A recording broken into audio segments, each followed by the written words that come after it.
राज्याच्या अर्थसंकल्पीय अधिवेशनाच्या पूर्वसंध्येला आज सरकारकडून चहापानाचं आयोजन करण्यात आलंय आणि यावेळी विरोधकांना देखील चहापानाचं निमंत्रण देण्यात आल्याची माहिती आहे। चहापानाच्या अगोदर अधिवेशनामधील रणनीती ठरवण्यासाठी महायुतीच्या तीनही पक्षांची बैठक सुद्धा पार पडणार आहे आणि त्यानंतर संध्याकाळी 6 वाजता मुख्यमंत्री आणि उपमुख्यमंत्र्यांची एकत्र पत्रकार परिषद सुद्धा पार पडणार आहे।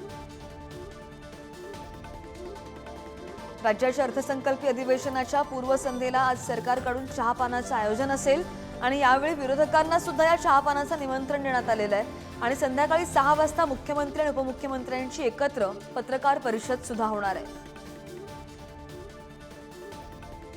मात्र सरकारच्या चहापानावर विरोधक बहिष्कार टाकण्याची शक्यता वर्तवली जाते। स्वारगेट बलात्कार प्रकरण, वाल्मिक कराड, मंत्री धनंजय मुंडेंच्या राजीनाम्यासह विविध मुद्द्यांवर विरोधक आक्रमक होण्याची शक्यता आहे। तर इकडे सरकारला घेरण्यासंदर्भातली रणनीती ठरवण्यासाठी आज 11 वाजता महाविकास आघाडीची बैठक सुद्धा पार पडते आणि या बैठकीनंतर विरोधक पत्रकार परिषद घेऊन सरकारच्या चहापानावर बहिष्कार टाकणार आहे। आणि या संदर्भात अधिकची माहिती घेऊन आमचे प्रतिनिधी सुशांत सावंत आपल्या सोबत आहेत। सुशांत, आपण पाहतोय अर्थसंकल्पीय अधिवेशनाचा दुसरा टप्पा सुरू होण्याच्या अगोदरच विरोधक आक्रमक होण्याची शक्यता आहे। एकीकडे चहापानाचं निमंत्रण विरोधकांना सुद्धा देण्यात आलेलं आहे आणि दुसरीकडे पत्रकार परिषदा सुद्धा होणार आहेत आणि बहिष्कार हे विरोधक टाकण्याची शक्यता वर्तवली जाते। या दोनही बातम्यांचे अपडेट्स हवे। पहिलं अर्थसंकल्पीय अधिवेशनाची सुरुवात खऱ्या अर्थाने उद्या होते।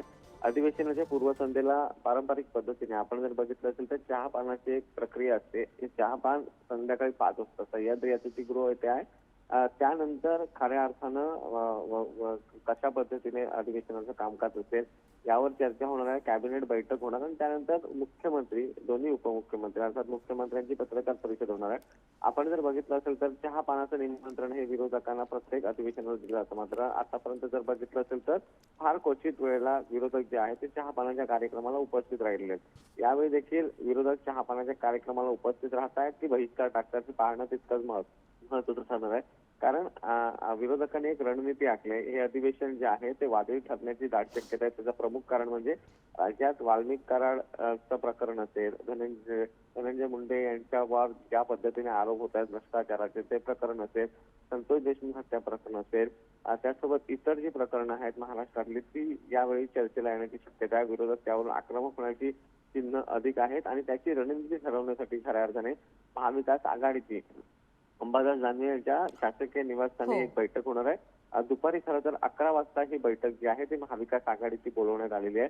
या बैठकीनंतर विरोधक ठरवणार चहापानाला जायचं की नाही आणि त्यानंतर 2 वाजता खऱ्या अर्थानं महाविकास आघाडीची पत्रकार परिषद देखील होणार। मात्र विरोधकांनी एक रणनीती आखलेली आहे। अधिवेशनाच्या पहिल्या दिवसापासूनच सरकारला घेरलं पाहिजे, कारण हे अधिवेशन जे आहे ते जवळपास 23 दिवस आता हे अधिवेशन चालणार आहे। आता 10 तारीखला खरं तर फडणवीस सरकारचा अर्थसंकल्प असणार आहे। त्यामुळे विरोधक नेमकी रणनीती आजच्या बैठकीत काय आखतायत, त्यासोबत सरकार चहापाना दरम्यान काय कशा पद्धतीने विरोधकांना उत्तर द्यायचं याची रणनीती आखताय हे देखील पाहणं तितकंच महत्त्वाचं ठरणार आहे। मात्र सध्या एकूणच जर बघितलं तर राज्यात मागील 2 महिन्यांपासून धनंजय मुंडे यांच्यावर सातत्याने आरोप होत आहेत। वाल्मिक कराड हा धनंजय मुंडे यांचा साथीदार आहे आणि आता संतोष देशमुख हत्या प्रकरणात वाल्मिक कराड हाच मुख्य सूत्रधार असल्याचं देखील स्पष्ट झालंय।